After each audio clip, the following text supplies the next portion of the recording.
First Stadium here in Featherstone. Today's Kingston Press Championship match between Featherstone Rovers and Workington.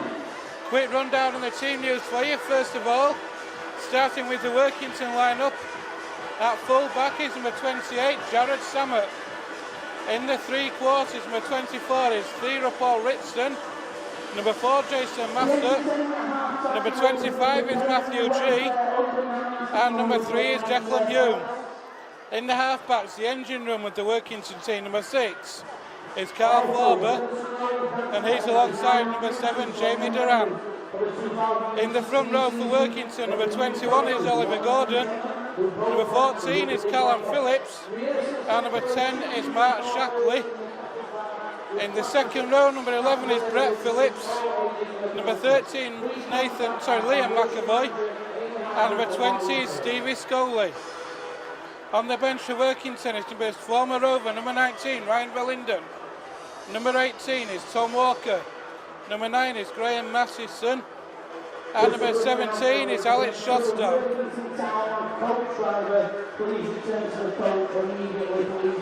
Changes galore for Rovers. Changes galore for Rovers after defeat at Sheffield last time out. A full-back coming in after injury. Replacing Michael Channing, who moves back into the three quarters. Number 15 is Ian Hardman. James Duckworth misses out today. In on dual registration from Leeds is number 36, Ash Hanley. Number 3, Michael Channing, moves back into the centres. He'll be alongside number 4, Missy Talapapa. And the other winger, number 27, is Jamie Foster.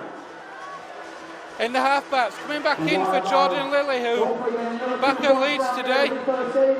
In comes number 6, Kyle Briggs. And he'll be alongside number 7, Anthony Thackeray. In the front row, coming back in for Darryl Griffin, who dropped to the bench, is number 10, Andy Bostock. He'll be alongside number 32, Jordan Baldwinson. In between those two, number 23 is Andy Ellis. In the second row, in for Tim Spears, who drops to the bench, comes number 18, Jamie Cording. And he'll be alongside number 12, John Davies. And loose forward today, in for Bradley Tagg, who misses out altogether, is number 16, Colton Roach. On the bench for Rovers, number 8 is Darryl Griffin, number 13, Tim Spears, number 17, I think is the only remaining ever present in the Rovers team, is Jack Ormondroyd, and number 24 is Robbie Ward. Today's match referee is Jason Roberts. Good afternoon, Joanne.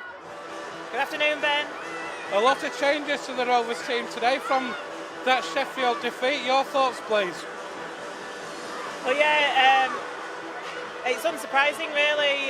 There was a lack of urgency, wasn't there, in that Sheffield performance, and John Sharps rang a few changes.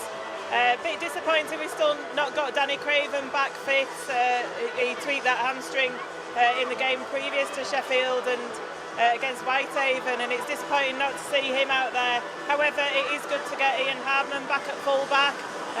He's returned, and we did miss him last week as well. James Duckworth missed out to Ash Handley, who's coming on dual reg, and when he's coming on dual reg, he's performed very well for Featherstone Rovers as Ash, so hoping we'll see a good performance from him today. Michael Channing picked up that nasty looking injury last week, but thankfully he's okay to play today as well. And it's interesting that Jordan Lilly was named in the squad but isn't in the team, and John Sharps decided to have Briggs and Thackeray there as the half-back pairing. And Robbie Ward is also returning, isn't he, for Featherstone today? Perhaps the biggest change is Colton Roach going into that loose forward position and Tim Spears dropping down to the bench. And Colton's a good hard runner with the ball, lots of aggression and a decent defender as well. And it'd be good to see interesting to see how he goes in that pivot place today. Here come Workington Town. The obvious threats to that Workington Town team, Joanne, are at full-back and in the half-backs. We know what Jared Samet can do, of course. But you can't rule out the likes of Carl Forber and Jamie Duran as well. Certainly not. They've got a good outfit.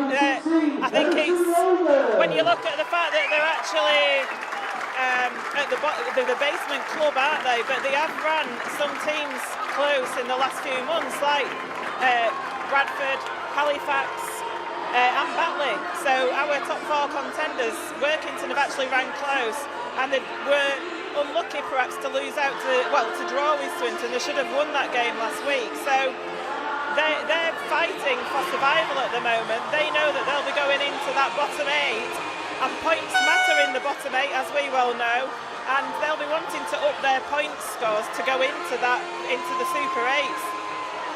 It is going to be Workington who get first use of the ball very quickly, Joanne. Just one last question for you. How important is it for Rovers today, on the back of that defeat at Sheffield, what must have been a demoralising defeat, that Rovers get a good start, get points on that board early? Oh, it's massive, isn't it, Ben? I mean, get points on the board early, but also score a lot of points today and defend well, because we prided ourselves on our defence earlier on in the season, and it's gone by the wayside a little bit in the last couple of games. So here are Workington then in possession, 15 metres in from that far touchline. Ball's work back in field, and now on their own 20-metre area. Today's match referee is Mr. Roberts. And here are Workington. That's a good drive in, but look at that defence from Rovers. Colton Roach involved in that tackle, along with John Davis and Andy Bostock. And here's Phillips now, Brett Phillips. Such a powerful second rower as Brett Phillips. He's another key player in this Workington team. And there's a knock on, so that's a good start for Rovers, forcing the error from Workington early. Not completing the first set, Workington, that'll be disappointing. And Rovers with a chance, Joanne, to put some early pressure on. Yeah, Brett Phillips just losing the ball just inside the Workington half, so this scrum will take place around that area, and yeah, Andy Bostock was in there on the tackle, and we know how good Andy Bostock is in the defence, and so Rovers have got the ball, and it goes to Missy Talapapa, who takes it over the 30-metre line. That was good play there between Thackeray and Talapapa, and it goes out to the right to Jordan Baldwinson, who's wrapped up by 3 Workington defenders just short of that 20-metre line. Andy Ellis there acting half to Briggs. Briggs to Hardman, comes into the line, goes to Channing, who goes round the outside of Durham, but he's wrapped up there by Bitson. There's Ash Handley taking it on the inside now for a tackle a couple of metres away from the try line. It's an early attack by Featherstone Rovers, goes over to the left to Thackeray. Oh, and the ball is put to the ground there over on that left-hand side, I'm afraid, and the attack comes to nothing, Ben. Very promising position that for Rovers. Early doors putting the pressure on. It was Ian Hardman with the mistake. The ball spun out wide from Anthony Thackeray. Hardman had support outside him in Talapapa and Foster over on that far side. Just couldn't bring that ball in, but promising signs for Rovers, but just need to be careful we don't let those doubts set in now.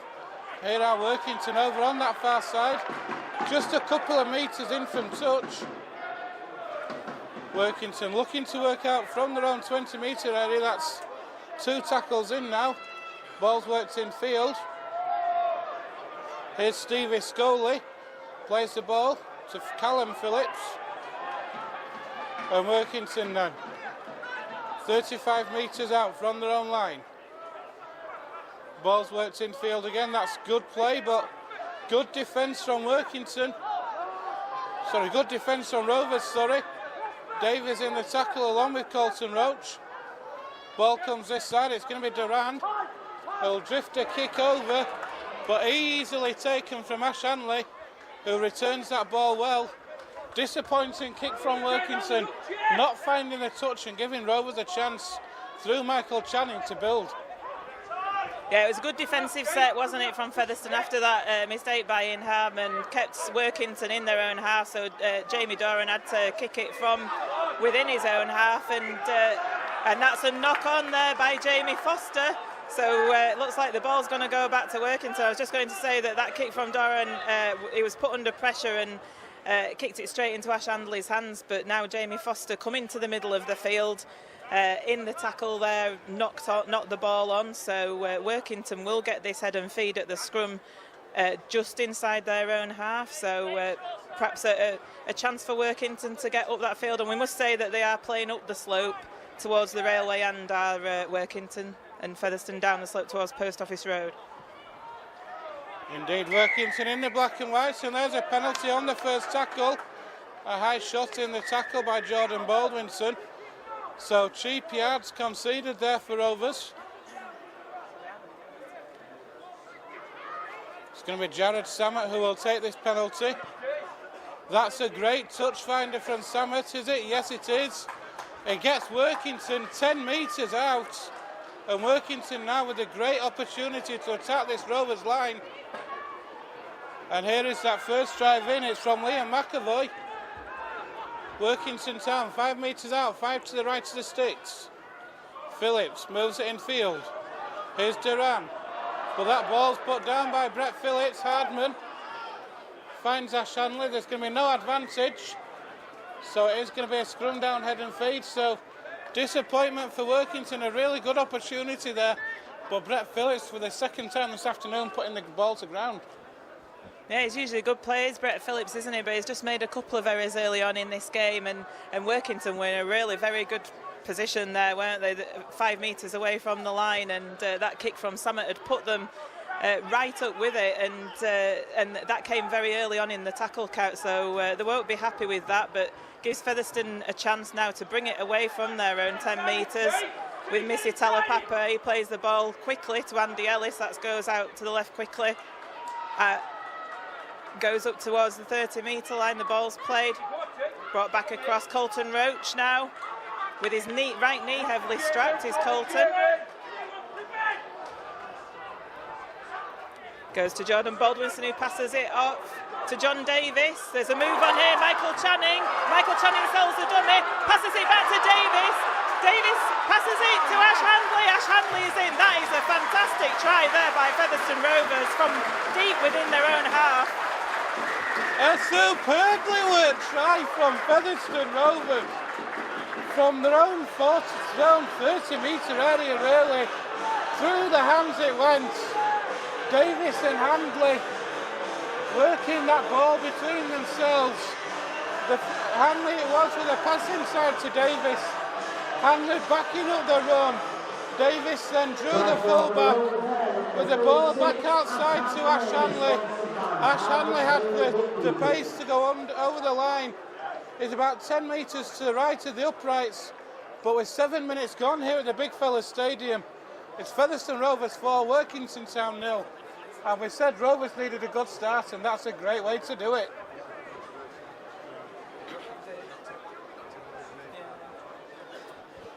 Yeah, it was a great dummy there, wasn't it, by Michael Channing, and the move was on before he got that ball. Featherstone had created some space out on this right-hand side, and Channing sold a delightful dummy to find some space to go through, and then there was the interchange passing back to John Davis and Ash Handley, great in support there. So Jamie Foster with the conversion attempt. How many is he kicked one for us? 31 goals so far for Rovers this season, Jamie Foster. If he can kick this one, it's 15 metres in from touch on this right-hand side. He's a right-footed kicker, so he's round the corner. Oh, he's sliced that one badly, so it didn't quite get enough pull on it to pull it inside the uprights. So they're trying not to convert it, but nevertheless, a good start for Featherstone Rovers. The start that they needed, really. It's Featherstone Rovers 4, Workington Town 0. Yeah, Ben, you said that we wanted an early score, didn't you? And your wishes have been granted, and hopefully that will get rid of any scrap of self-doubt that Featherstone Rovers might have been having after that game against Sheffield last Friday night. And I'm hoping to see a much more confident Rovers. As Samet does that kick-off, it's high in the air. Very sunny day here at Featherstone, so Ian Harmon did well to take it with the sun in his eyes. Offloads to Baldwinson, who takes that first tackle. Here's Colton Roach now. Sorry, it's Tyler Papper it is, sorry, my apologies. Andy Bostock spins in the tackle, that trademark spin, holds on to the ball on this occasion. Ellis gets Rovers over the 40, finds Baldwinson, up to halfway, that's better from Rovers. It's going to be Thackeray with a kick over the top. It's a good kick, it's going to hold up, it's turned Samet round. That's superb kick from Anthony Thackeray. We talk about the kicking game, Joanne, how important it is that you find the ground. We mentioned Jamie Duran didn't do it earlier on. Thackeray did that superbly then. A kick over the top, turning Thackeray round, turning them round. But then Rovers conceding the penalty for not square to play the ball, so all that work and done. But it's so important that you find the kicks and turn the fullbacks and wingers round. Kicking game's really important, and again I feel has been off in the last couple of games against Whitehaven and Sheffield respectively, and it's like having an extra man on the field putting good kicks in, isn't it, and having that line of players chasing that kick. So the ball's worked out to that right hand side. Here's Carl Forber, but good defence from Rovers. Phillips moves that ball in field. Workington, they're on the Rovers 30, centre field.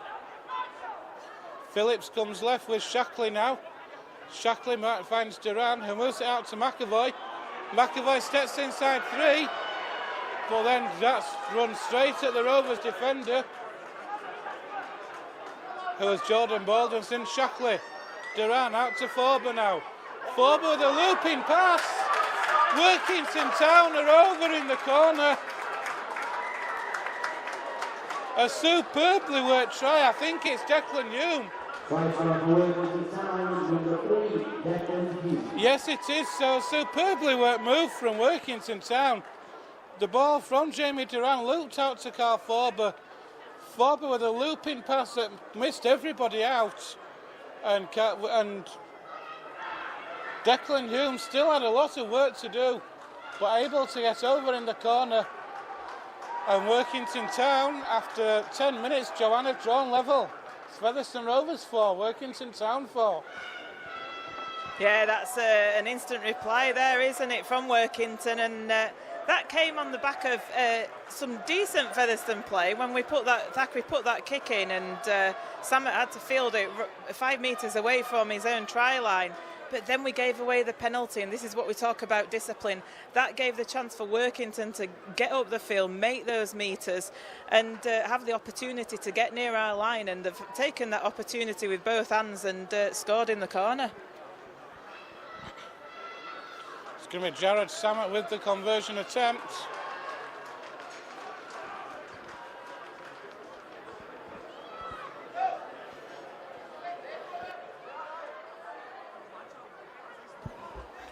So it's Jared Samet then, tight to that far right touchline for Workington Town.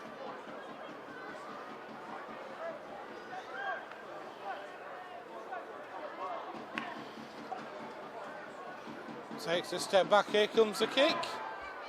It's got the height, has it got the direction? No, it hasn't. That goes to the right of the uprights as well. So after 12 minutes here at the Big Fella Stadium, it's all square. Featherstone Rovers 4, Workington Town 4. And Joanne, it's important for Rovers now to keep the heads up, keep fighting hard, not to let that doubt or any niggling doubt come into the mind again. Well, it is. That was a decent kick-off there from Jamie Foster, almost making touch, but Workington Town managed to field that okay. But yeah, it's important that we shore up in defence and don't let this early score from Workington bother us. We are all square. It's back to as you were, and we've just got to keep up the confidence really, and ideally get some possession. Brett Phillips in possession. Plays the ball to Callum Phillips. Shackley with the offload to Duran. Spins away from one. Here's McAvoy. Steps inside again. But tackled in the end by Davies. Phillips. Callum Phillips, that is. Gets away from Baldwinson once, but Rovers defence just meets him. Here's Samus under pressure from Dalton Roach. That kick's going to come down with snow on it though, but it's taken by Foster. And out the door, past to Ian Hardman, gets a few wolves from around the stadium. Not least from Joanne away to my left, but Rovers now with a penalty for offside. It's the first penalty of the afternoon for Rovers. So Anthony Thackeray with the ball in hand. He finds touch on that far side, and Rovers are going to start on halfway. Here's Andy Bostock.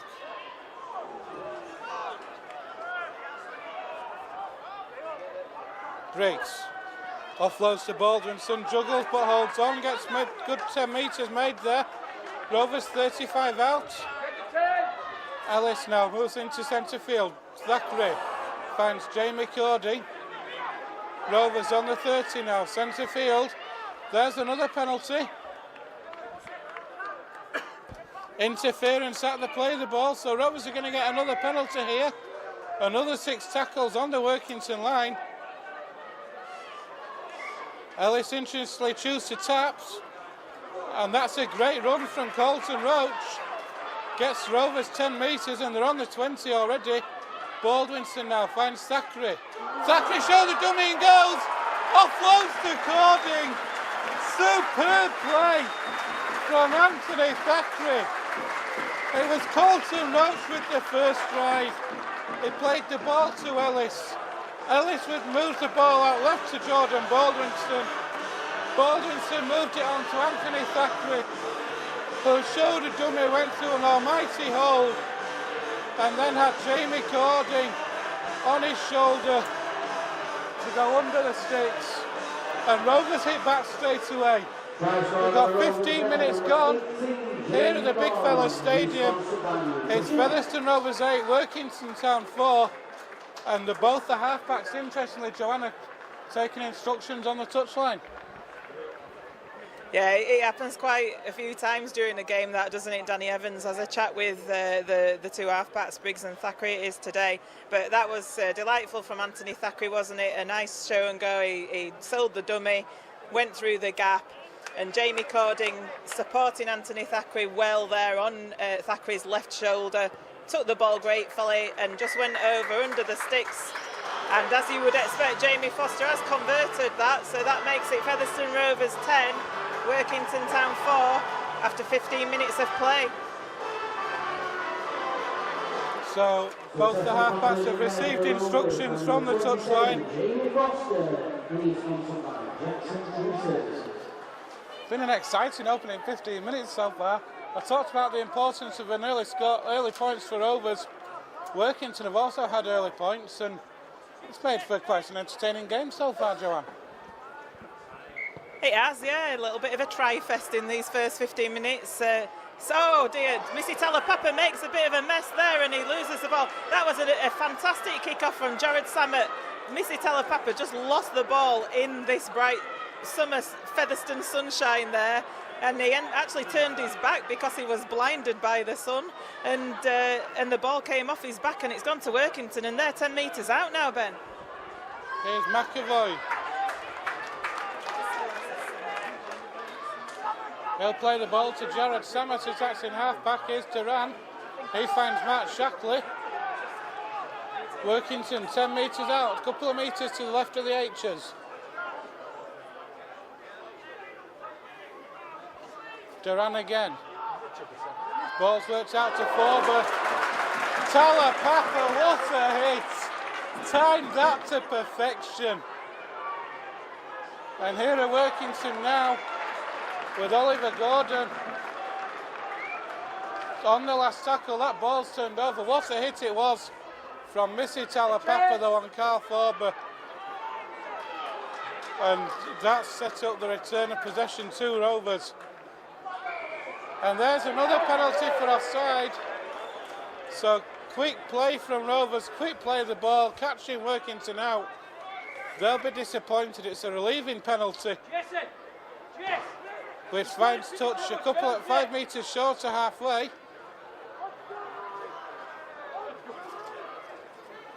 So Talapapa with that tap inside to Jamie Cording now. Rovers are going to have a full set in the Workington Town half. Ellis finds Colton Roach.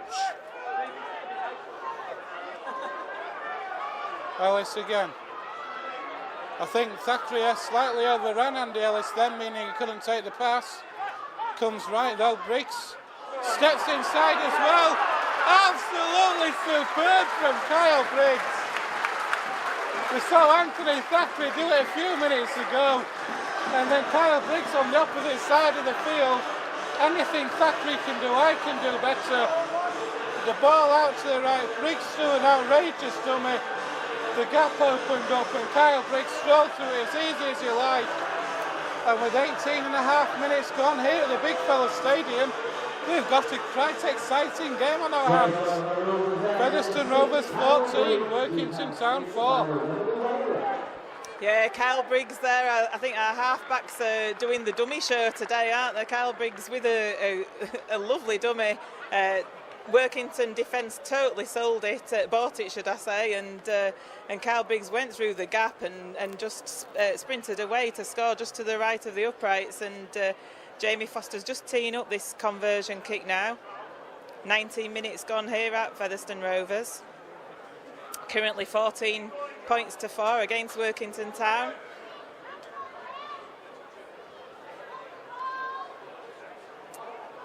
Jamie Foster just looking at the posts. Shouldn't be a problem for him this, and he gets it right through the middle. So that makes it Featherstone Rovers 16, Workington Town 4, and the scoreline's looking a little bit healthier now, isn't it, Ben? A bit healthier indeed. Good response to the opening try from Workington Town, but since then Rovers have hit back with the 2 tries from Jamie Cording and Kyle Briggs. A double interchange for Workington. On comes Tom Walker and Ryan Valinden.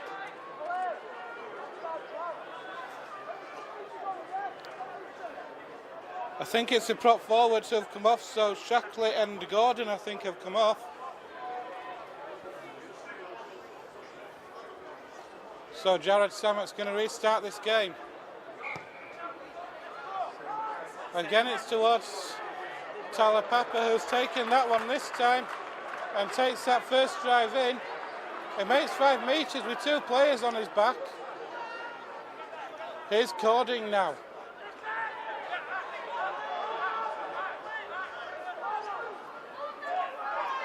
A slow play of the ball there. Here's Colton Roach, runs straight at Brett Phillips. One of the unsung heroes of this Workington Town team is Brett Phillips. Gets through so much work on it throughout the games.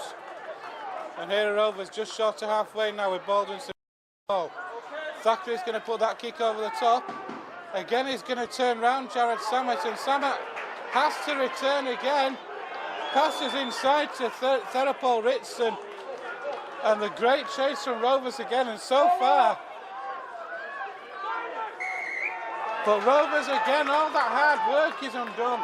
As earlier on in the build-up to the Workington Town try. A great kick from Thackeray, turning round Jared Sammet. And then the same thing again. A great kick again from Thackeray, turning round Jared Sammet. And unfortunately Rovers conceding the penalty. That'll be disappointing, Joanne. Such good kicks from Rovers, from Thackeray, but all that hard work is being undone.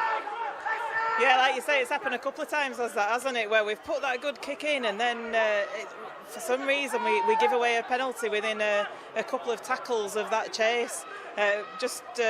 You might have got a bit of a wobble there just as Jared Sammet aimed the ball at us as he kicked for touch, so that we were trying to catch it but we didn't. Anyway, Workington taking it up to the 20 metre. I think there's an off the ball incident from Colton Roach there on Callum Phillips. Callum Phillips is down, and And that is a yellow card for Colton Roach. Referee Jason Roberts, in no doubt whatsoever, he saw exactly what went on there on Callum Phillips, and Colton Roach has been sent for 10 minutes cooling off period in the bin. As time is stopped while Callum Phillips just receives some attention. I have to say, I didn't see it. I was following the ball, but referee Eagle Eye did see it. It was a late challenge by Colton Roach, and the Rovers' response to a late challenge is quite simple. We're going to see Jack Ormonroyd and Darryl Griffin coming on. So an immediate response from Rovers. Fancy that, see a rotation of the forwards, maybe Bostock and Baldwinson coming off. So Rovers for the next 10 minutes down to 12. Callum Phillips is also coming off for Workington Town. He's replaced by Graham Mattinson. And just whilst play stopped, Ian Harden is just being spoken to by the referee. Captain on the field is Ian Hardman, I think. It was given for a high tackle, so Workington Town with an opportunity to respond now as Matthew G takes that tap and moves the ball in field. Graham Mattinson then on for Workington. He'll go down that shore side with Liam McAvoy.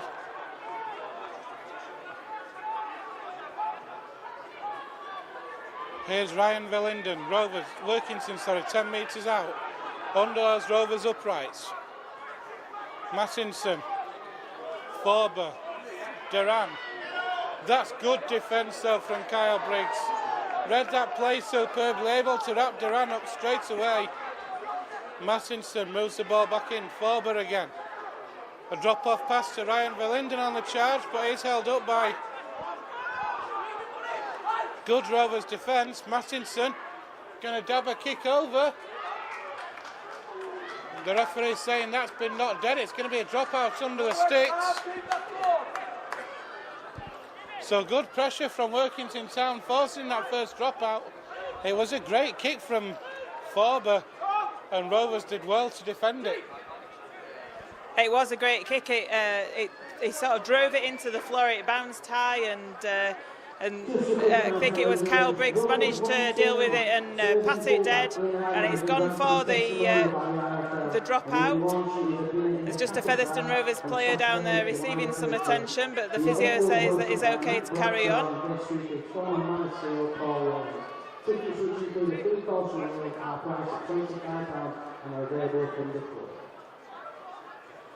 I think it was Jamie Foster that was down. But he's okay to carry on. The dropout comes in. Samet fields it just short of halfway.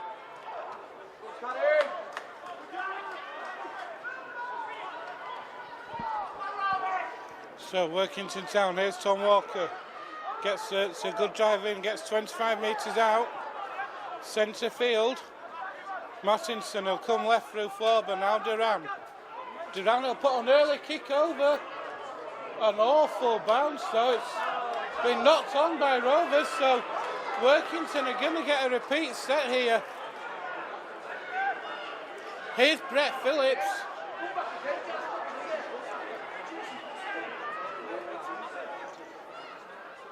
Verlinden, how he'd love a try today.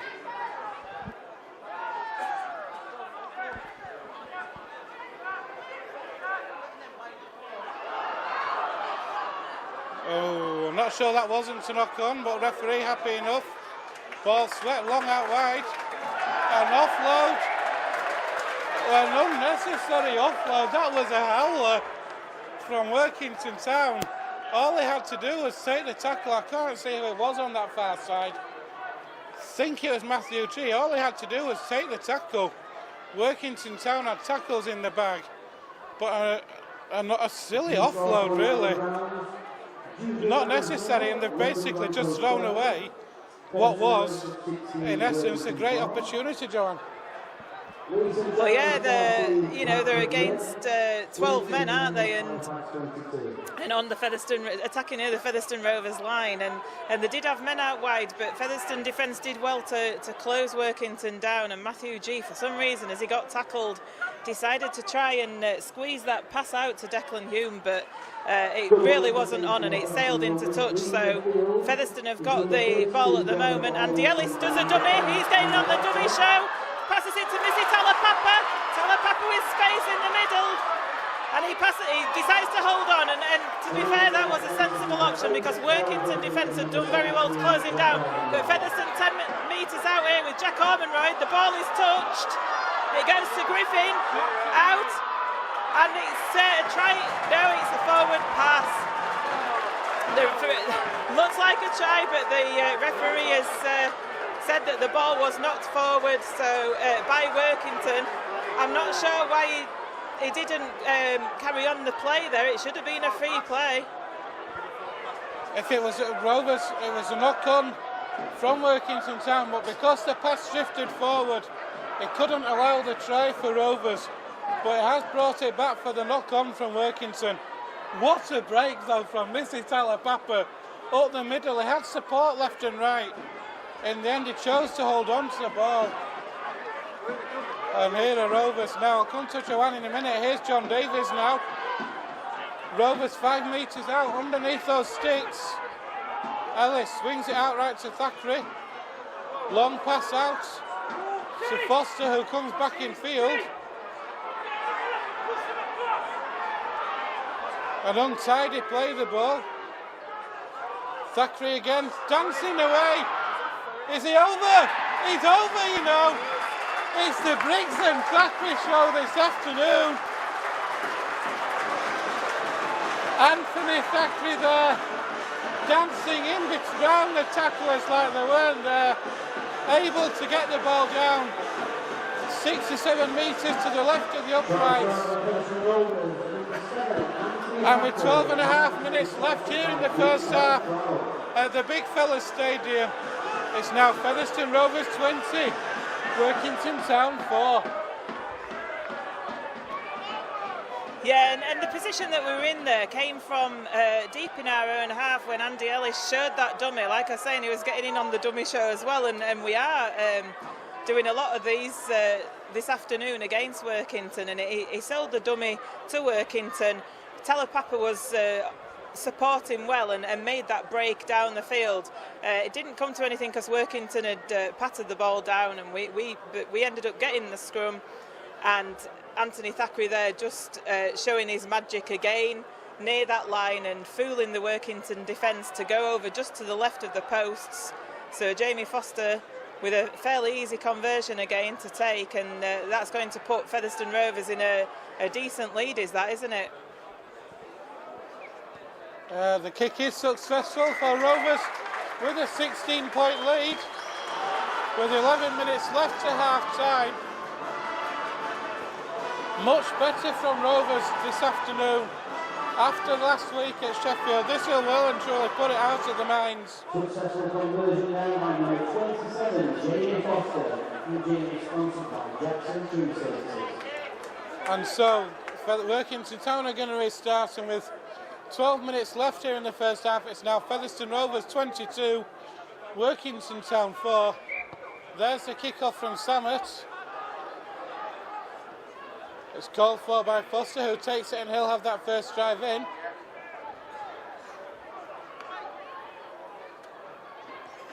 Here goes Talapapa again. Runs at 4, but that's a great run from Talapapa. It's all on. The referee's white. The tackle count clean.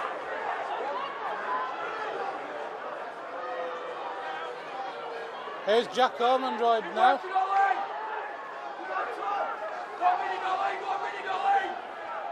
Darryl Griffin.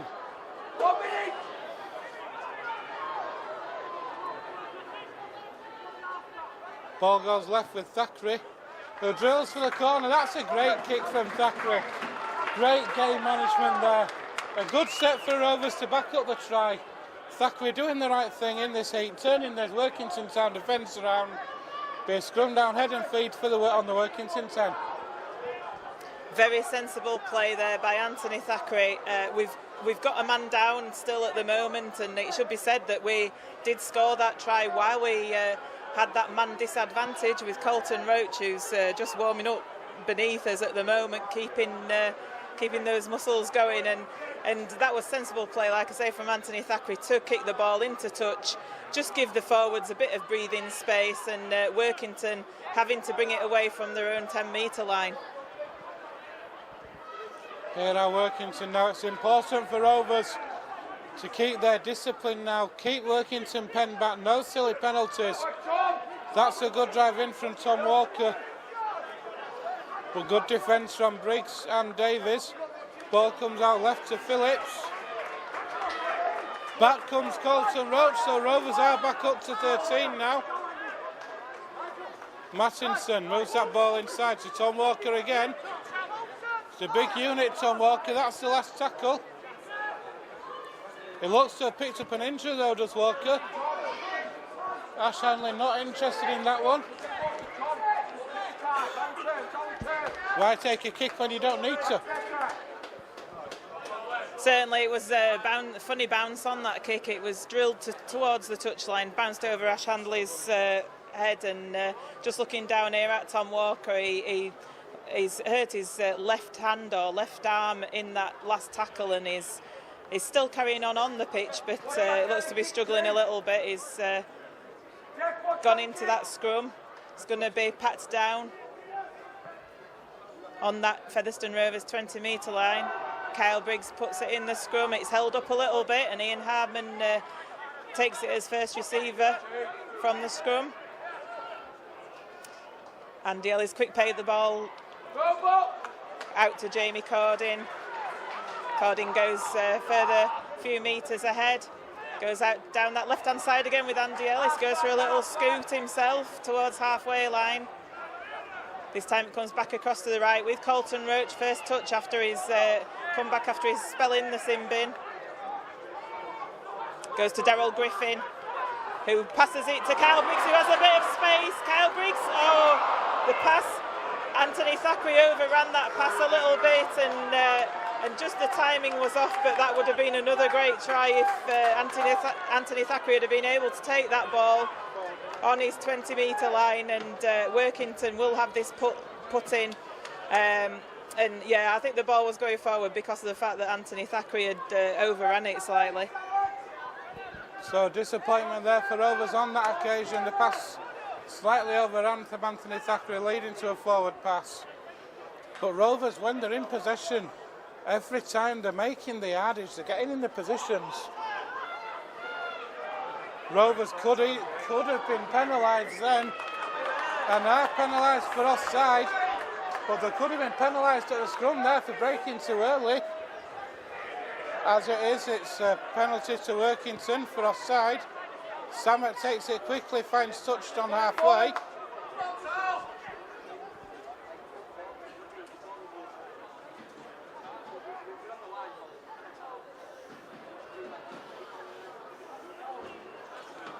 I find this strange thing about when you take penalties in from touch, you always have to restart it with a passing from the touchline every single time. Here's Ryan Verlinden now.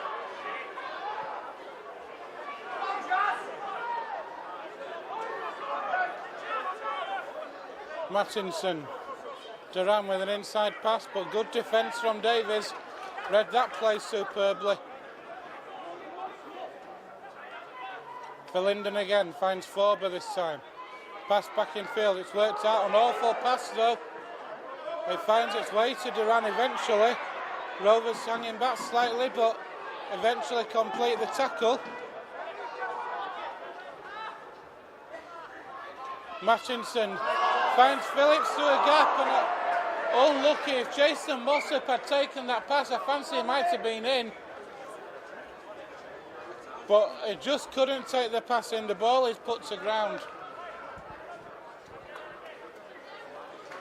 And Workington had bombed on the chance. I fancy John, if he'd taken that, he was certainly in with a shout of getting over that try line. He was. They'd managed to get the Featherstone Rovers defence stretched, and Michael Channing was trying to defend his best there, and that pass had got it away to Jason Mossop, but he just ended up putting it onto the floor. This scrum's taken a while to be put down. There's a lot of players taking on water at the moment. It is a warm day out there. But it does come out to Featherstone Rovers, and that looks like it will be a penalty to Featherstone.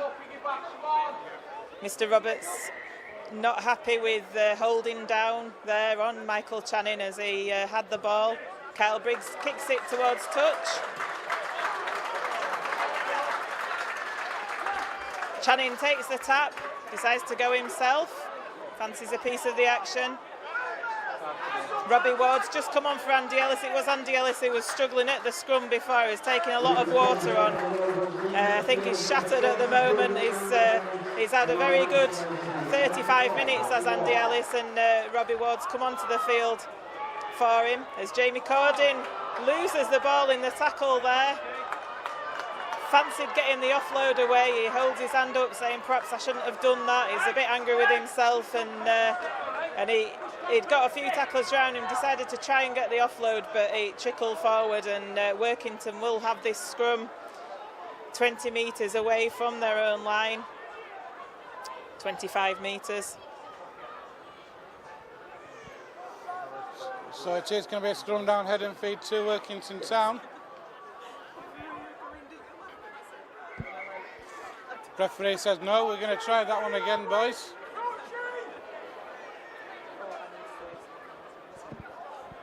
I was just going to mention as well, with Andy Ellis going off the field, he actually became a teacher this week, so congratulations Andy Ellis. Here are Workington Town now, with Jason Mossop on their own 40. Brett Phillips. Look at that defence from Rovers. 3 men in the tackle, 4 in the tackle, pushing Brett Phillips back fully 10 metres. And I'll tell you something, Brett Phillips is no small player, but 4 in the tackle. Mattinson now. Here's Ryan Verlinden.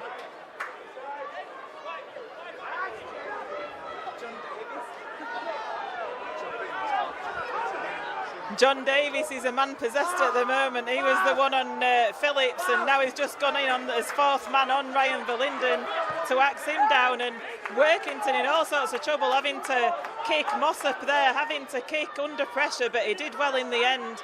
The ball went to ground, and he and Hardman picked it up on the 20-metre line, and Featherstone have made it up now a good 15 metres in forward, and Ian Hardman takes it up now to the halfway line. So Hardman on halfway, plays the ball now to Thackeray it was. Foster comes in field.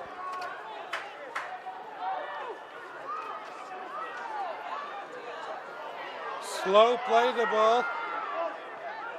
Here's Darryl Griffin. 2.5 minutes left in the first half here at the Big Fellas Stadium. Still Featherstone Rovers 22, Workington 4. Here's Davis. Oh yes! A beautifully delayed pass from John Davis. The ball worked out from the play. The ball found its way to Davis, and he delayed the pass to perfection for Michael Channing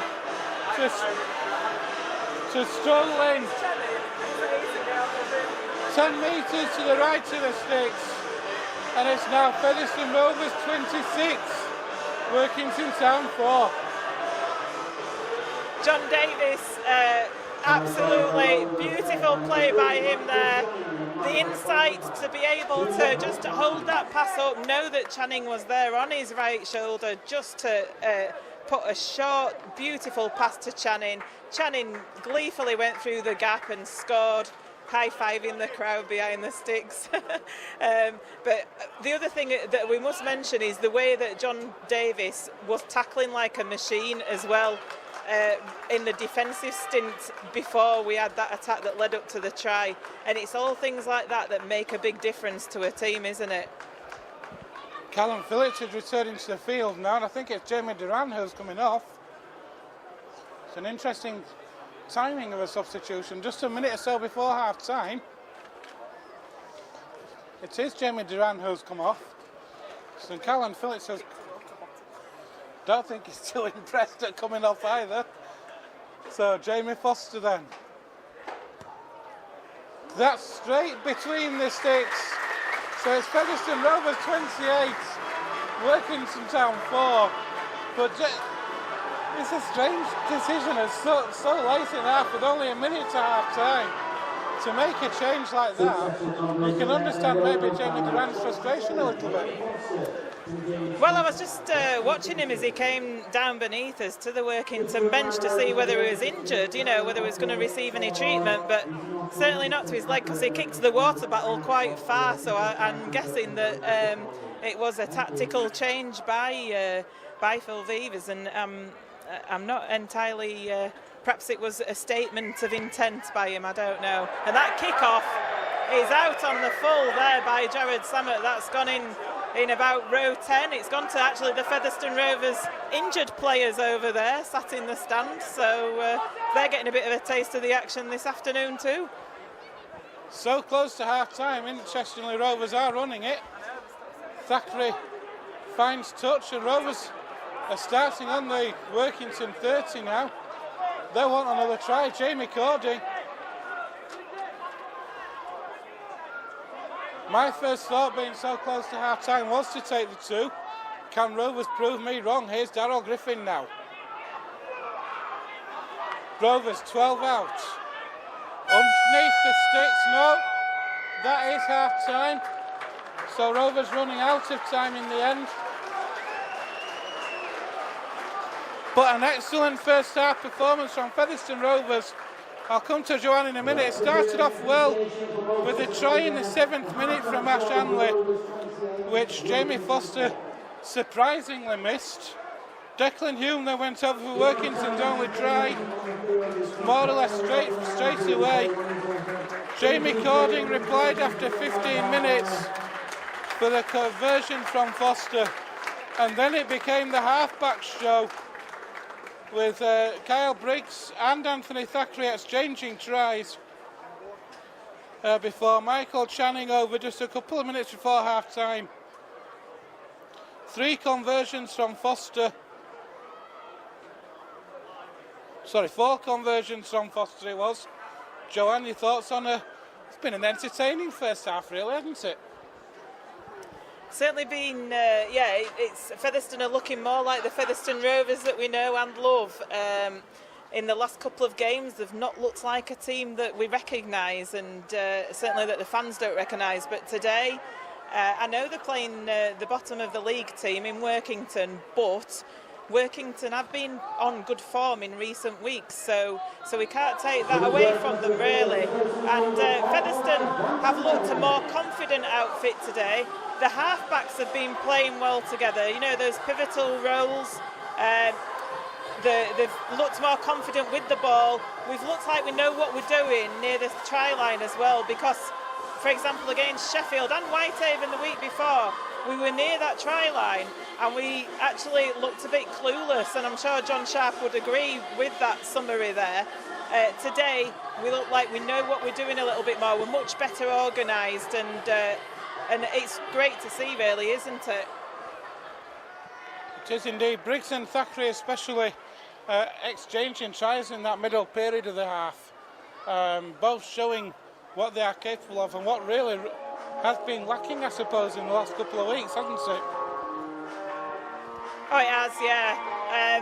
Organisation is a big thing, and they are the interplay has been a lot better. And John Davis, for me, he's had an outstanding first half, and he seems to be coming back to some form today as well. So it is half-time here at the Big Fella Stadium. Don't go anywhere. Rovers playing up the slope in the second half. But at half-time score here is Featherstone Rovers 28, Workington Town 4. Welcome back to the second half here at the Big Fella Stadium. Featherstone Rovers 28, Workington Town 4. So Rovers for that doing what they need to do today. At the moment, the Leeds Centurions are beating the Bradford Bulls by 16 points to 10, but Halifax are winning comfortably at Swinton. Here come your very own Featherstone Rovers, led out by Captain Fulladay and Hardman, and Workington Town as well. Interestingly, Joanne, no Tim Spears yet for Rovers this afternoon. He's not made an appearance in the first half. Yeah, I'm not sure about that, whether he's been struggling in training this week or whether it's just a tactical move by John Sharp and Danny Evans. We'll never know, probably. But yeah, he's not appeared yet. We might see him as the game progresses, perhaps. One thing I was just going to add was, without putting any mockers on, Featherstone Rovers do have good history against Workington Town. We've won the last 5 straight matches against them, and the last time we lost at home to them was in 2001, when we lost 17-18. So it's going back a long way that Workington have had a happy hunting ground at Featherstone.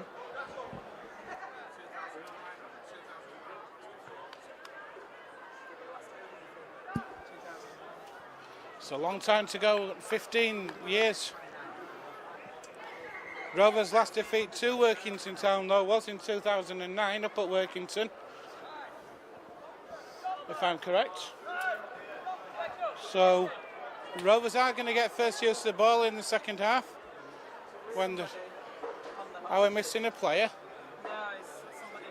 Got a player down on his haunches already. We're not even started the second half yet. Yeah, a bit strange that. I'm not sure if it's taking on some water, whether he's not. Yeah, the referees held the game up. Samet was just about to take the kick-off. Can't quite see what is happening out there. It's a Workington Town player taking on lots of water, Jason Mossop.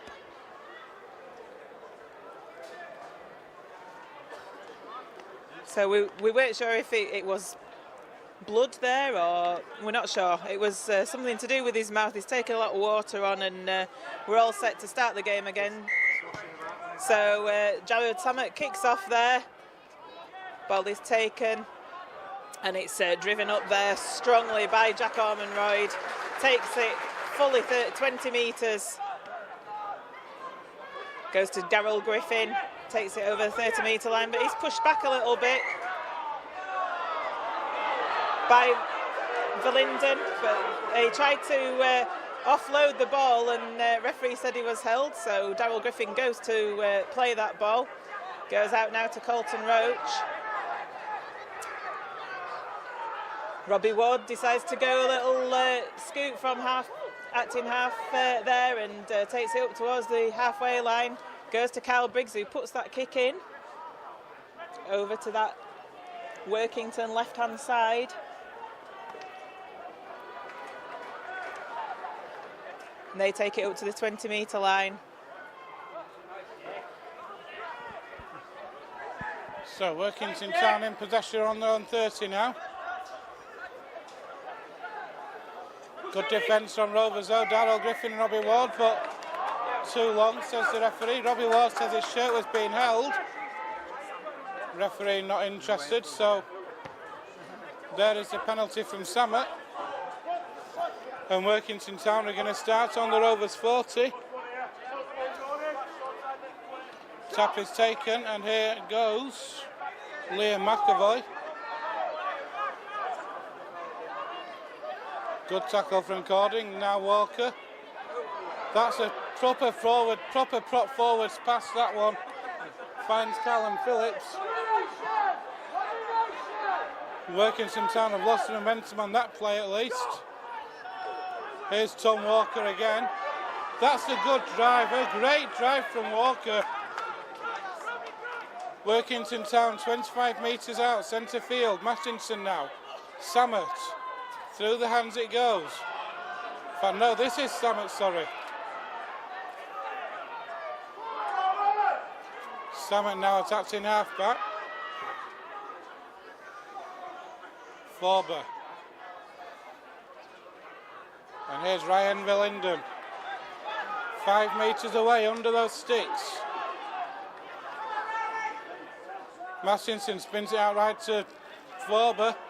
Well, that's easily fielded by Jamie Foster. Good defensive set from Rovers.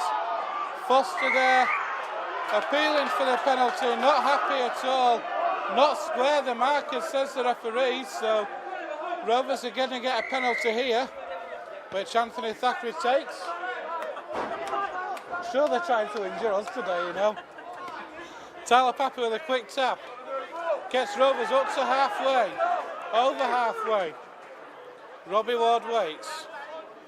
He's going to see a gap. I thought for a minute he was through it, but he's lost the ball. So it's a free play. Samet just can't take it, so it's going to come back for the scrum down head and feed to Workington Town. Bit of a scrappy start to the second half. It is. It's not the free-flowing play that we saw in the first half, is it? There's a couple of errors creeping in from both sides at the moment, and Robbie Ward there fancied his chances, went through and ended up losing the ball in the tackle. Jared Samet, a little bit of invention there, as you expect from a bit of individual play on that free play, and why not? But he was just unable to regather his chip over the top. But Workington have got this scrum on their own 40-metre line, so they'll be looking to make some metres up the field. Here goes Brett Phillips and gets Workington over halfway.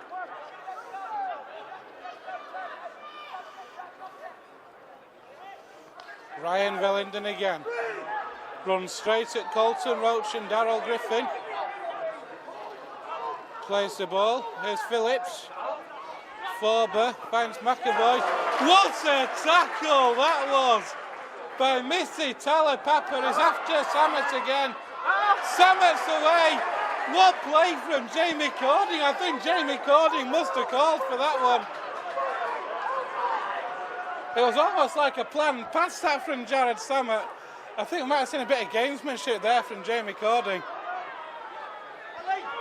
Well, first of all, that tackle from Tyler Papa on Liam McAvoy was something else. It was a cruncher, and McAvoy, not sure if he tried to release the ball or whether it came out in the force of the tackle.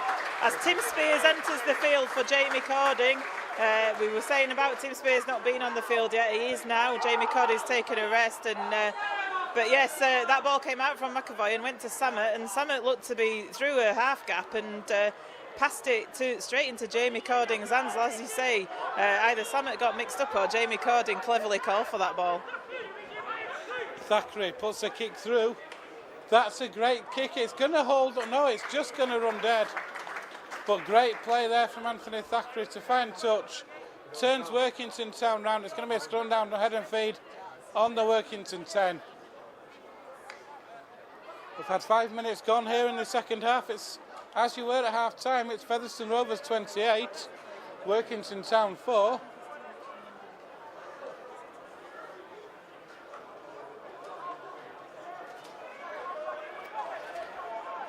So the scrum's set.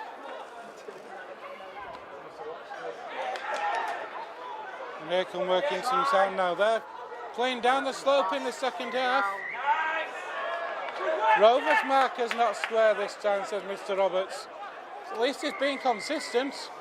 Pulled at Workington down, pulled at Workington for it earlier on, now pulling up Featherstone. There's a bit of consistency. You don't mind that, do you?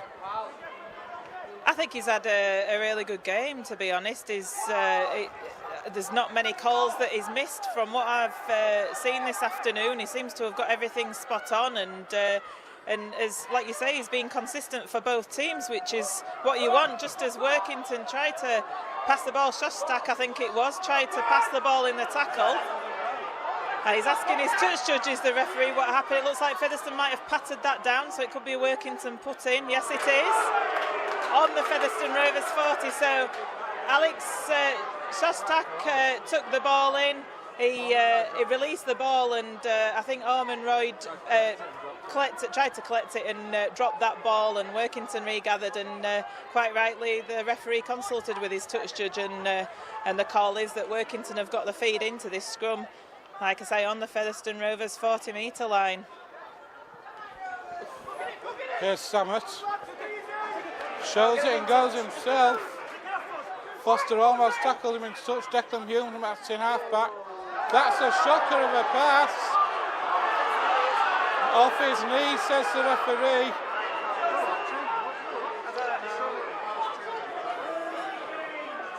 Here's Alex Shostak now. Mattison. Forber. Phillips moves it out wide. Mossop. Good play from Workington Town, spinning that ball out wide, but good defence from Rovers. Phillips takes that high above his head. Shostak, oh, they bombed it. What an opportunity that was for Workington Town. All Alex Shostak had to do was take that ball and it was going to be dropping over the line. But knocked on, a chance bombed, and that would have given Workington a bit of confidence going into this, further on in this game. Yeah, well, they'd stretched the Featherstone defence out on that left-hand side, and they passing along the line, and we showed up the defence and got in there on that tackle, but we did have two players on the floor as the ball was played quite quickly. It came over to the right, and Shostak went through a bit of a gap, and he got tackled, but he was holding it up in the tackle, waiting for somebody to come, and I think it was Samet that eventually came, but by that time he just ended up bombing it.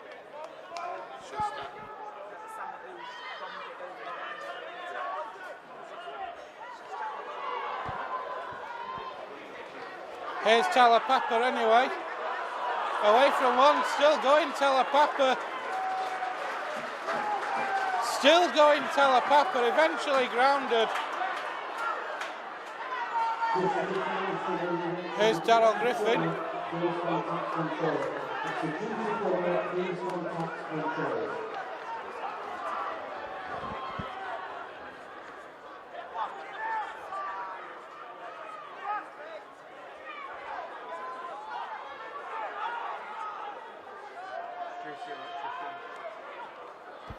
Here are Rovers then in the 20. Robbie Ward now, Kyle Briggs. Dinks a kick through, it's going to be too long though. So it's going to be a restart on the 20 for Workington. Just a little bit too much on there. Samet will restart. But it's met by Robbie Ward, he offloads to nobody. What's the referee saying here? It was knocked down by a Rovers player, so it will be a scrum down head and feet to Workington Town.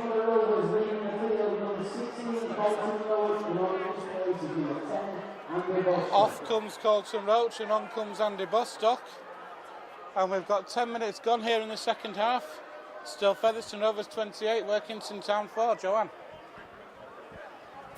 Yeah, Andy Bostock it was who just knocked the ball forward then, and I think he was fancying himself half fancying himself for a bit of a try there, but referee called him back, and Workington have got the play now through McAvoy, bringing it forward 35 metres away from their own line. Comes to Shostak, who throws quite a forceful pass there. Ryan Verlinden picks it up. They're still on their own 40 though, are Workington. They've not gone any further forward with that play.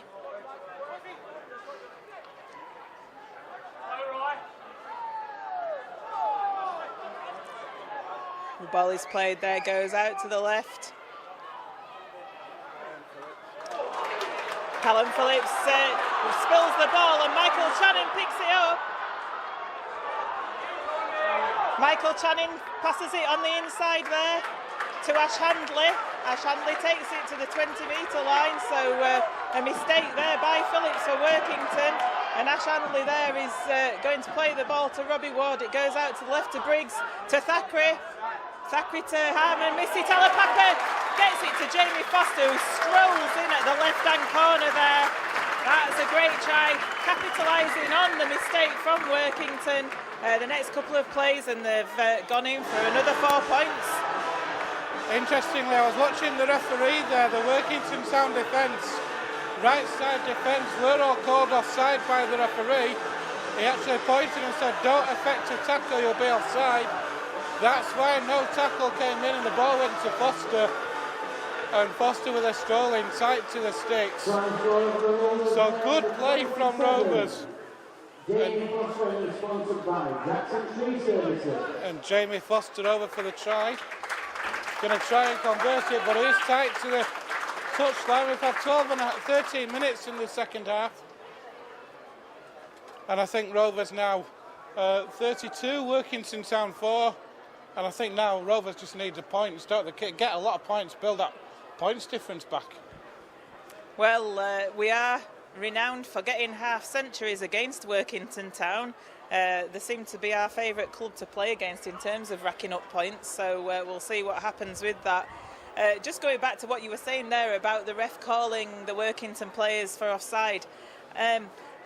I don't know, would it be more advantageous to actually just go for the tackle and give the penalty away rather than a try? I don't know. I actually saw him point at the 4 defenders on this side and said, "You're offside, don't make a tackle." Which is why I think the chance came, the opportunity came, and it was taken. So Rovers quick to spot that, and good play it was. Jamie Foster's only a metre in from touch. It's pulled it, it's gone across the face, so no conversion. So with 26 minutes left on the clock here at the Big Fellas Stadium, it's Featherstone Rovers 32, Workington Town 4. And how slow are Workington getting back to take this kick-off, Joanne? Almost pedestrian, isn't it? Jared Samet throwing some grass up in the air, and not sure he's worked out which way the wind's going yet in this game. 55 minutes in. But yeah, very slow kick-off. They're not looking like they've got any urgency out there, are they? So Samet's going to kick off. It's another high one. Going up in the air. Kyle Briggs waiting underneath. It takes it safely. Passes it to Jack Ormonroyd, who dances round the Workington defenders. Looks like he got a little half break, but it's eventually put down. Goes to Darryl Griffin, who runs forward with the ball. Featherstone forwards looking quite fresh at the moment. And it goes to Missy Talapapa, who drives it in well. He's like having another forward. I was just going to say, Ben said that at the side of me, and just going to say he's like having another forward on the field. Robbie Ward, ooh, with a dodgy pass to Anthony Thackeray, who has to reach forward to take it, which he does. And then it goes Tim Spears, there, Jason Mossop just having another, sorry, not Jason Mossop, I think it's Matthew G, sorry, the other centre, having another go at Tim Spears on the floor. And Anthony Thackeray kicks it to touch, so Featherstone are going to get the tap on the Workington 40-metre line. It'll be Talapapa with it, finds Tim Spears now. Makes about 8 metres with that drive. Robbie Ward waits, he'll find Thackeray. Thackeray to Bostock, sees a gap, tries to go through it, but good defence. Rovers 25 out, centre field now. Robbie Ward goes right. Briggs, Hardman. Tries to get through a gap, but that's good defence there by Callum Phillips.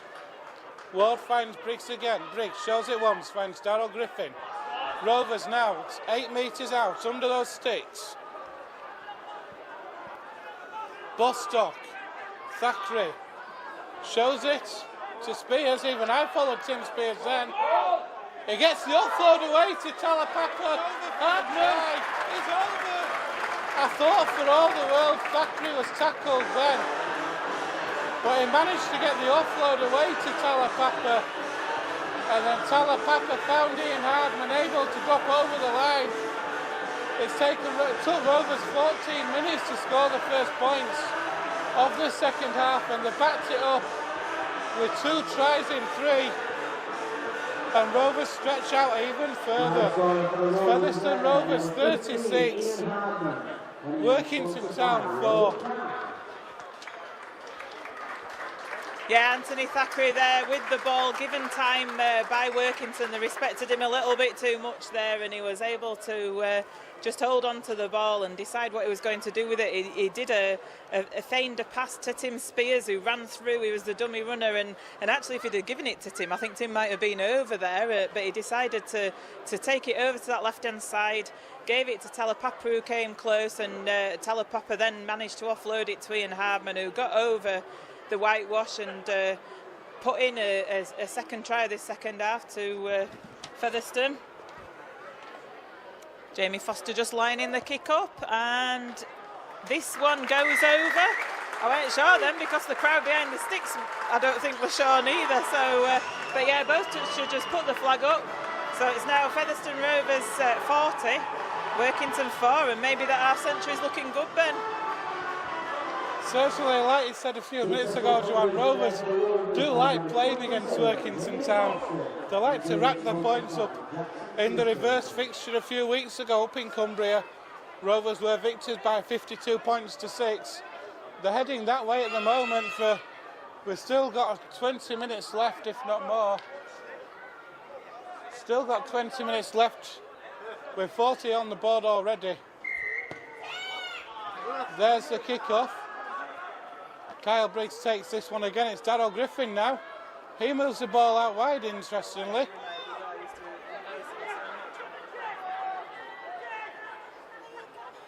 Here's Davies.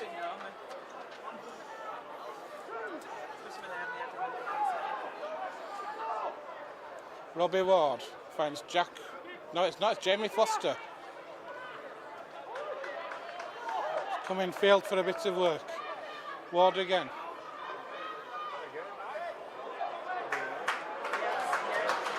That's a great play from Robbie Ward. Gets Rovers just short of halfway. Griffin now. Hardman.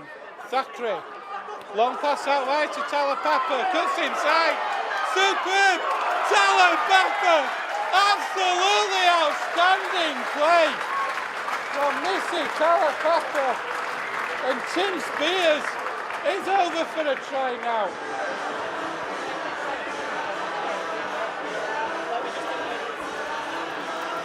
Tim Spears over for the try.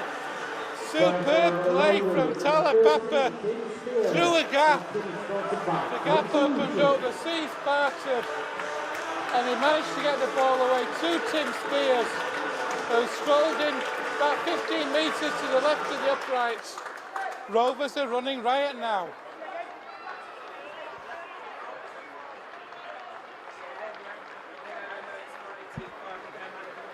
Featherstone Rovers 42, Workington Town 4. And Foster with a conversion lined up.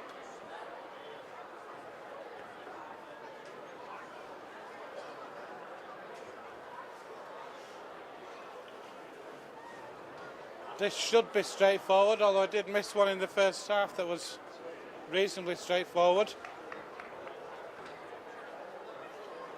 Briggs and Thackeray again taking instructions down on the touchline underneath us from Danny Evans. So here comes the conversion then from Jamie Foster.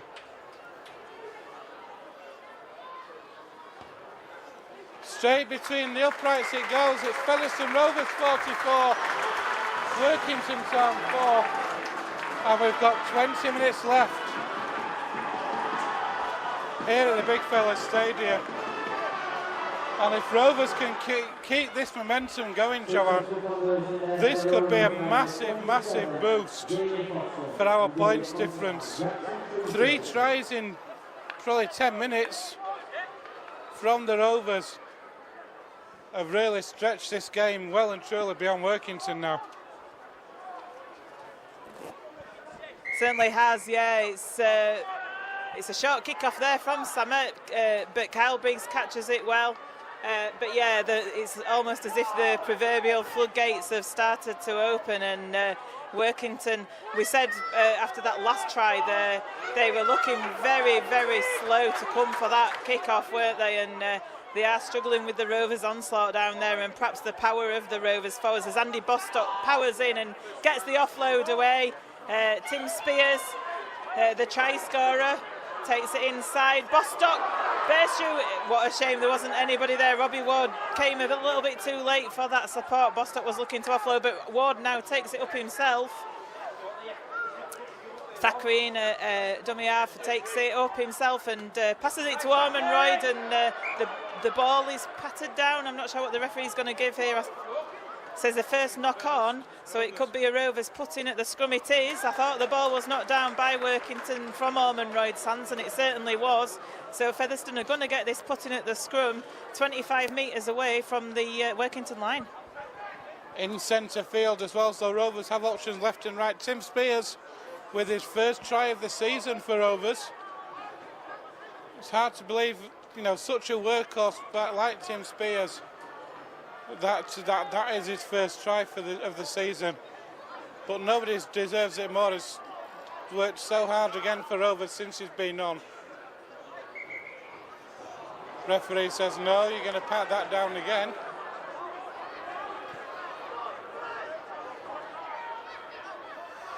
So Ward out of the base finds Thackeray. Thackeray to Ian Hardman. Hardman will take that tackle. Thackeray to Ormonroyd.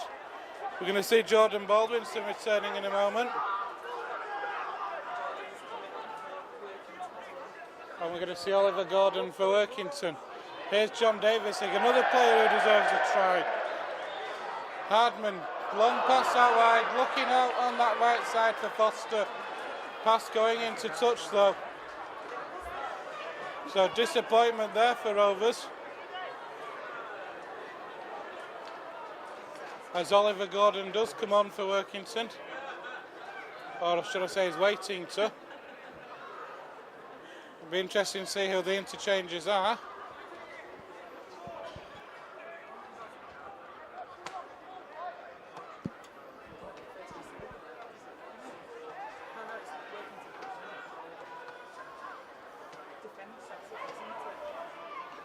So here are Workington Town then from that scrum. That was Mossop. Wins a penalty though. On the first tackle, on comes Oliver Gordon for Workington. Jordan Baldwinson prowling the touchline. He wants to get back out there.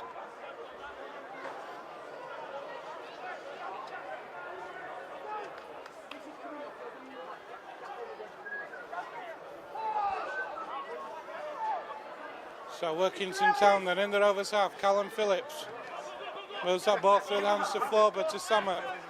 Liam McAvoy. That ball's come loose. Referees penalised Rovers.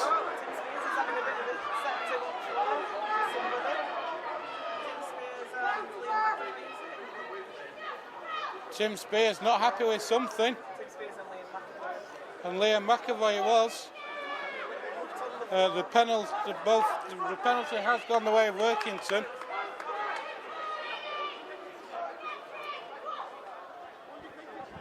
Liam McAvoy not very happy with something that happened with Tim Spears on the floor there. They were just having a little wrestle with each other, and Workington, Jared Sammett's put the ball into touch, so Workington are going to take the tap through Matthew G. And it's taken forward there by Oliver Gordon. Plays the ball on the 20 to Mattinson now. Forward. That must have been forward. Referee's not interested. Mattinson. It's collared eventually by Jack Ormonroyd.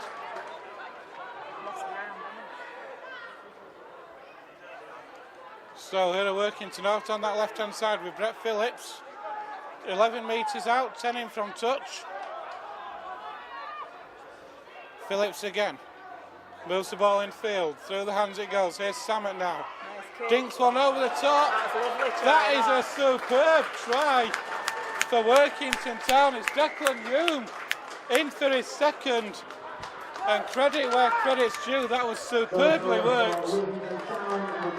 The ball worked through the hands of Callum Phillips too.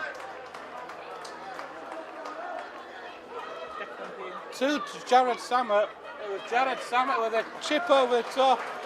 perfectly weighted for Declan Hume, who was able to drop over, and with 15 minutes left here at the Big Fella Stadium, it's Featherstone Rovers 44, Workington Town 8.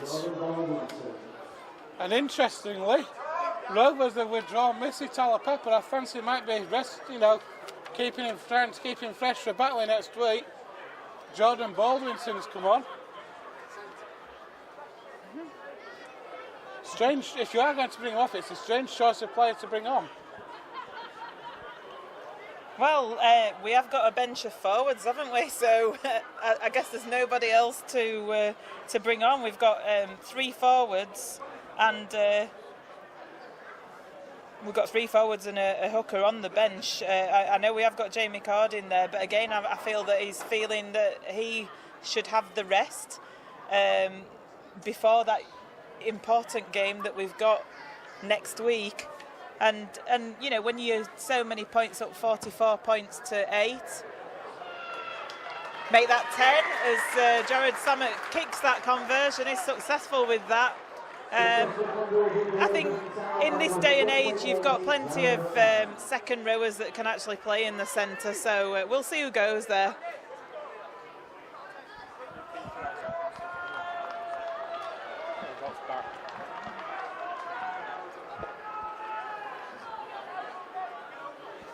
So Jamie Foster is going to restart this one. We're going to see Andy Ellis again shortly. He's got a number in his hand.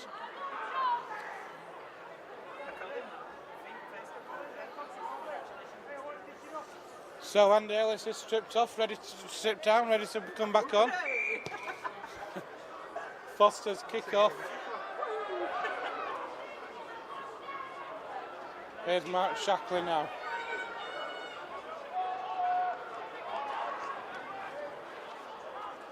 So Workington, then Callum Phillips, looking to drive out from their own 20.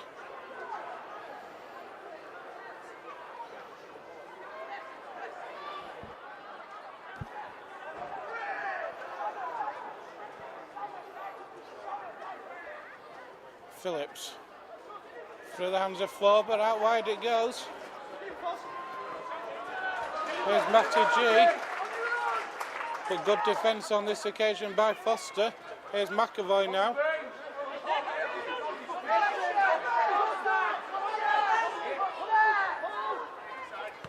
There's a kick from Acton half-back. It's Ian Hardman's going to have to field that. Oh, what play from Hardman. Took 3 players out with a simple step and made another 5 metres. Here's Ash Handley now. That was superb play from Ian Hardman.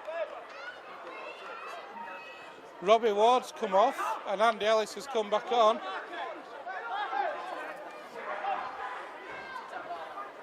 Griffin. Briggs spins it out wide. Channing's away. There's a penalty, I think.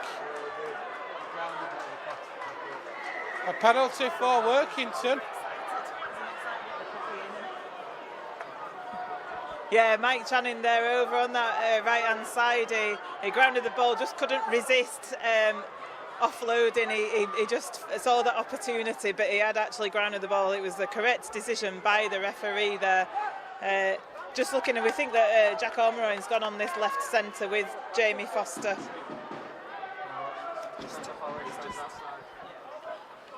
So Workington then. Here's G. Gets away from Thackeray, but not away from Jamie Foster.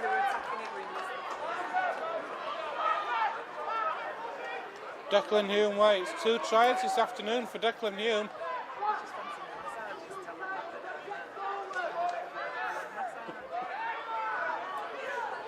Workington then, centre field, Massinson. Through the hands of Swarber, it's Brett Phillips.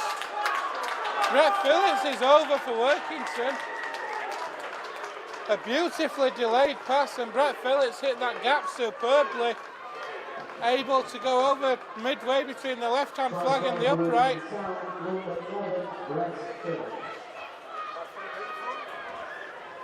And it's Workington Town 44, Featherstone Rovers 14. Bradford have just hit the front at Lee. It's Lee 16, Bradford 20.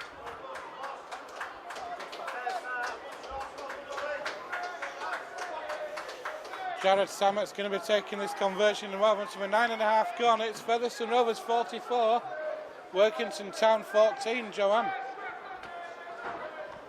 Yeah, it's a late rally, isn't it, here from Workington Town. Featherstone maybe just resting on the laurels a little bit after we had our purple patch. So Workington just gone in for a couple of back-to-back tries.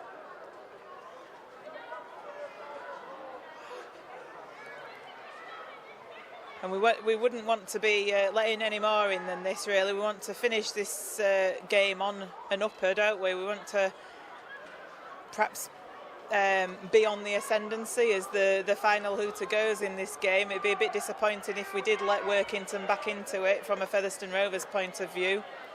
Jared Sammett just lining up the conversion. Goes through the posts. So that is Featherstone Rovers 44, Workington Town 16. We have 9 minutes left here at the Big Fella Stadium. So back-to-back tries for Workington. And with the games coming up, Rovers have got coming up in the next 3 weeks, they will want to finish this game strongly, Joanne, to take some confidence and belief going into the match next week at Batley, because that's going to be an almighty battle, isn't it?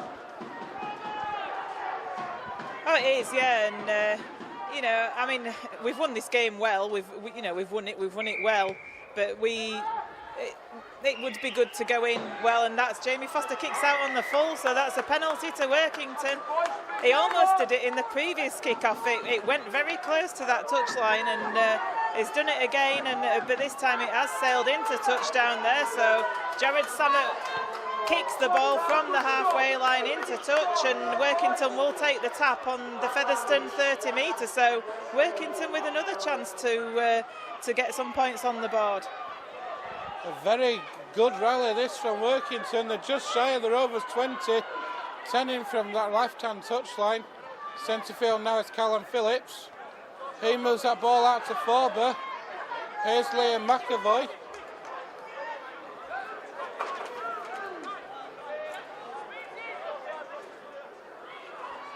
Callum Phillips. Ryan Verlinden offloads. Is that going to be wiped clean? But Jared Sammett, they're in again. It's Mark Shackley. And with 7.5 minutes left, Featherstone Rovers are falling apart at the moment. It's Featherstone Rovers 44, Workington Town 20. And one of the, I think this came about, Joanne, this revival for me has come since Callum Phillips came back on for Workington. He's moved into the halfbacks alongside Jared Sammett, and that for me has been the change in this Workington team. It could well be, yes. Makes a big difference, doesn't it, when you have those changes in those key areas. Also, don't forget Featherstone have made some changes in terms of bringing some players off, as we thought that we'll be having a rest for next week. That could have had an impact as well. It could be that Featherstone have mentally switched off, already thinking about that game against Batley, thinking that the job's done here, which it certainly is. However, we've harmed our points difference by letting this late flurry in from Workington.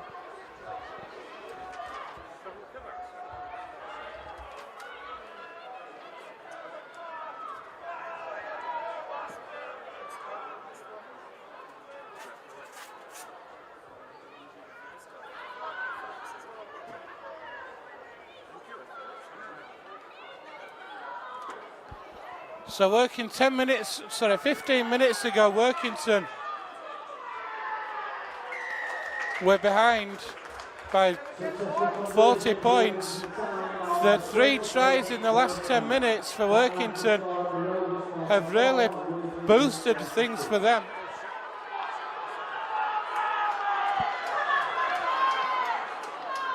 So with 6 minutes left now. Change of tactics from Foster. He goes more in field now. Here's Ryan Verlinden.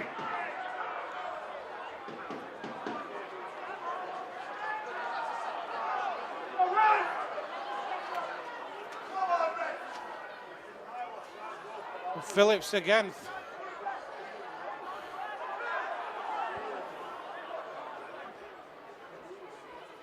Phillips moves that ball in field. That was high. So Rovers losing the discipline as well now. Penalty conceded for a high tackle. Gifting Workington Town cheap yardage, which Samet will take quite happily. Just drops underneath us. So G with the tap. Here's McAvoy.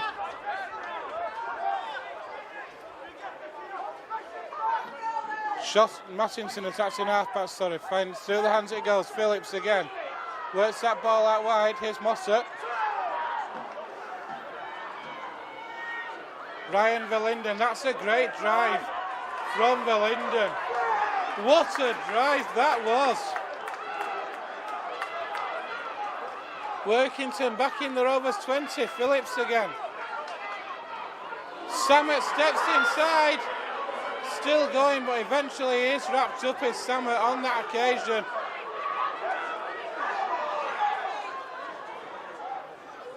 Forber, there's a kick through, that's going to be too deep. Declan Hume never even fancied trying to get to that one, so it's a restart on the 20 for Rovers. And you see a switch in momentum. We talked about Workington Town a few minutes ago, Joanne. They were slow getting back to restart from the kickoff. How slow were Rovers getting back there for that restart on the 20?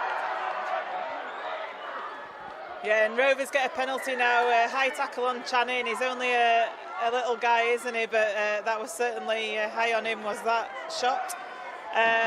So Rovers get a relieving penalty, as strange as it sounds, but I think it's a little bit concerning the way that we have let Workington back into this game.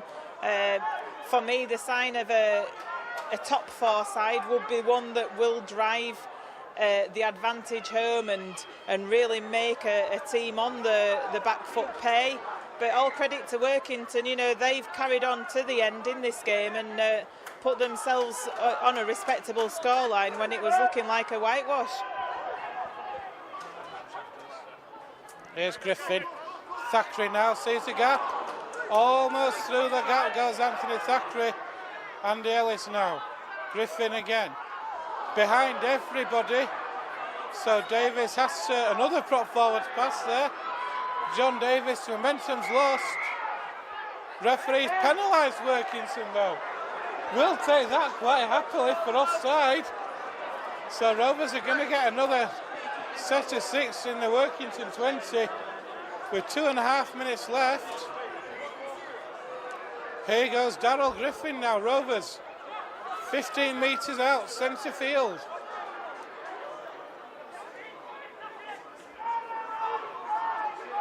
Thackeray finds Tim Spears.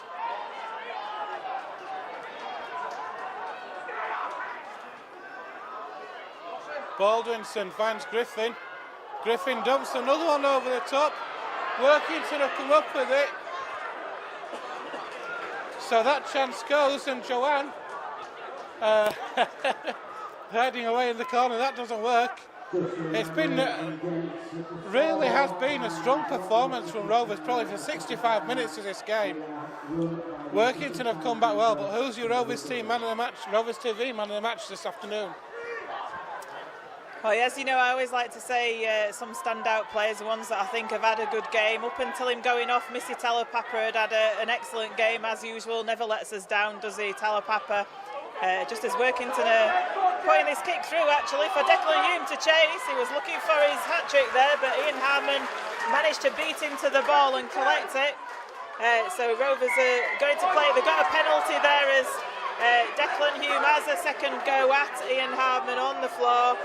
So Rovers will get that penalty on the own 10-metre line. Yeah, Michael Channing, I feel, had a good game. John Davis did some sterling tackling in that first half, but I think just for the way that he's led the show for the majority of this game, it's going to go to the scrum half, Anthony Thackeray.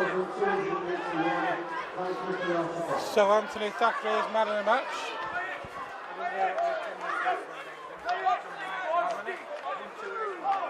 $1,281 here this afternoon.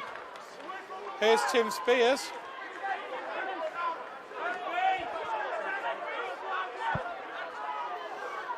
Baldwinson now gets Rovers back into that Workington Town half.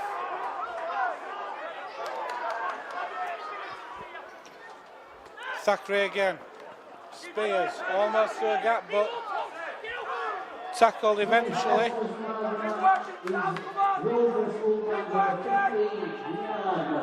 Ian Hardman gets sponsors man of the match this afternoon.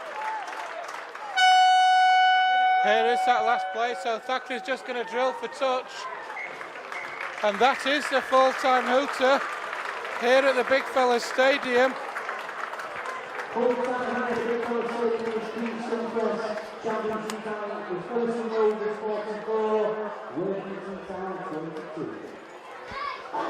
Second half was a bit nip and tuck for quite a long period until Jamie Foster went in for a try. Half-time score was 28-4. Foster wasn't able to convert his own try, so that made it 32-4.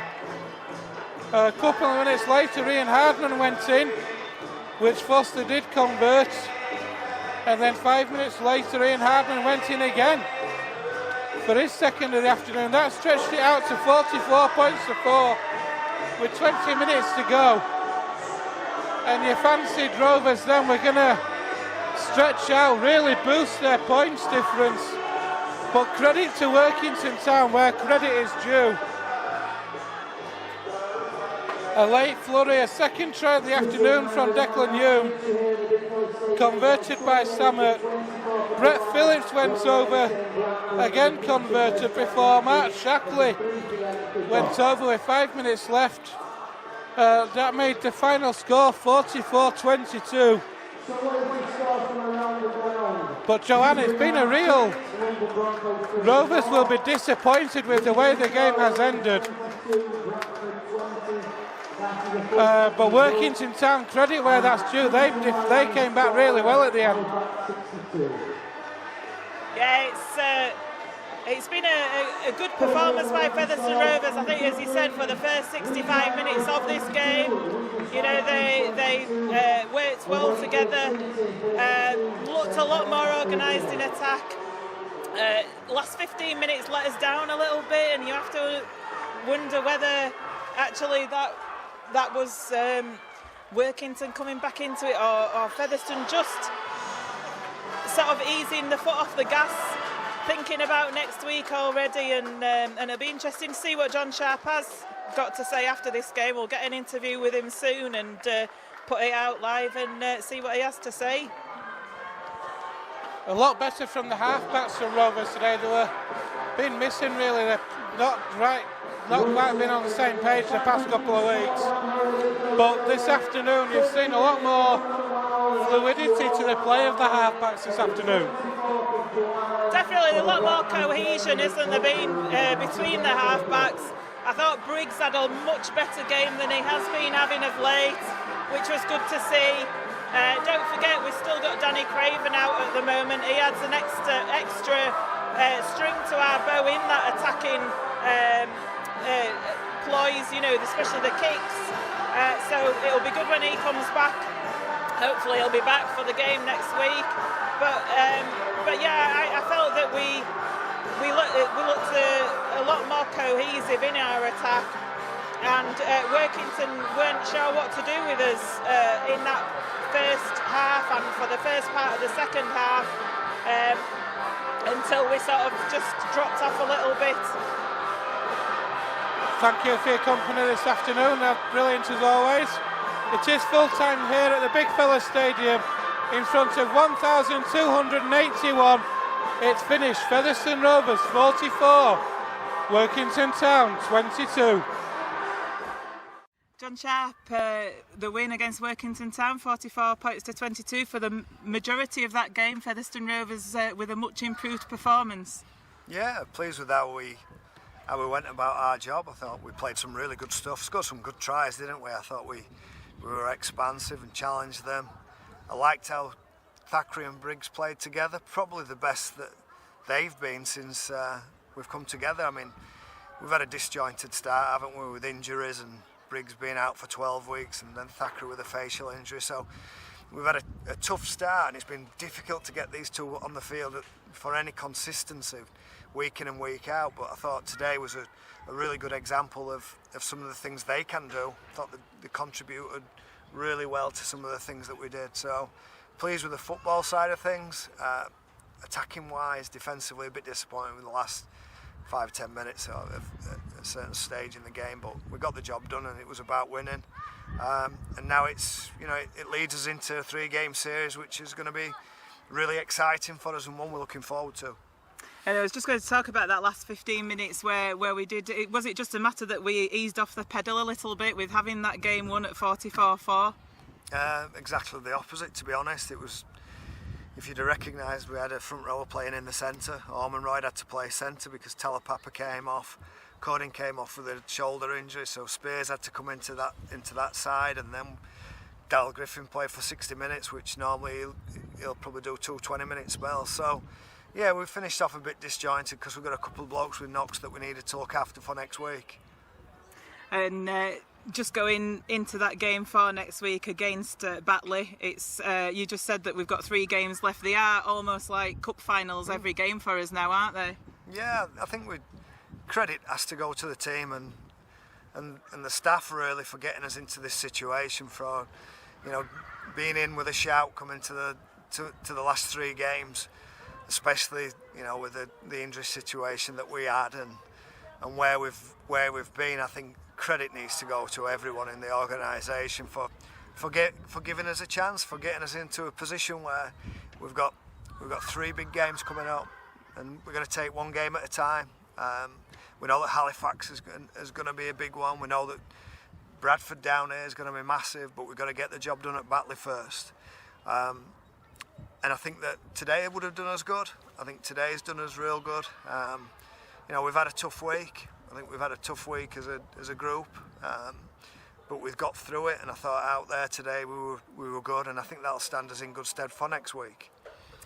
And Batley away, it's not going to be an easy. Nobody has an easy time at Batley. It's a strange ground, isn't it? And are we expecting anybody to come back? For example, Danny Craven, how is he going at the moment with his return to fitness? Craven's about 2 weeks away, so the Batley game might be too early for him. But I liked Hardman at fullback today. I thought he was really good. It's probably his favourite position. I thought Channing played well in the centres, so that released a couple of blokes. So we just need pressure from within about fighting for places and keeping blokes in good form. There's some positions that are not nailed for people that played today. I thought some of the guys were great, and some others were not quite as good as what we'd like. But the key is that we've given ourselves a chance now at this top 4, and we're ever so pleased with how we've played, particularly our own form. It was one of the key things for us. We wanted to be defensively good all year, and I think we've got the best defensive record in the competition, which I think is fantastic from where we were at the year before. And also we wanted to win our home games. We wanted to win games for the fans. We wanted them to come here and enjoy us winning. I think that's now 8 out of 10. So it's a big turnaround from the 3 out of 11 that happened last year. So there's been some big strides for us, which I'm really pleased about. It certainly is, and fans tend to only look at the last game or the last couple of games, don't they? And the performances you'll probably admit against Whitehaven and Sheffield were disappointing from a Featherstone Rovers fans' point of view. But I think it's important that you do look at what's happened over this season and the progress that's been made compared to last season. Yeah, well, you look at the league performances. We've been beat by 6 and by 4. I think my numbers won't be right, I'm pretty sure, but I'm sure Lee beat Featherstone by 40 and 30 on the 2 occasions they played. Halifax won by 20 and 30 against Featherstone, whereas they kick a goal in the last second from a dubious penalty, in my opinion, that wins them the game.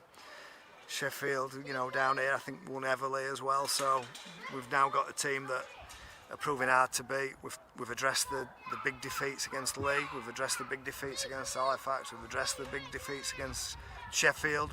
We've got the best defensive record in the competition, and we've won 8 out of 10 home games when we've had a lot of busted players. So, you know, we've done all right this year. We've changed the culture around. We've improved how we work. We've improved and developed our younger players who are coming through as well. So it's been a really positive experience. But we want to keep going. We've got Batley this week, and we'll go there full of confidence as well, and determined to win.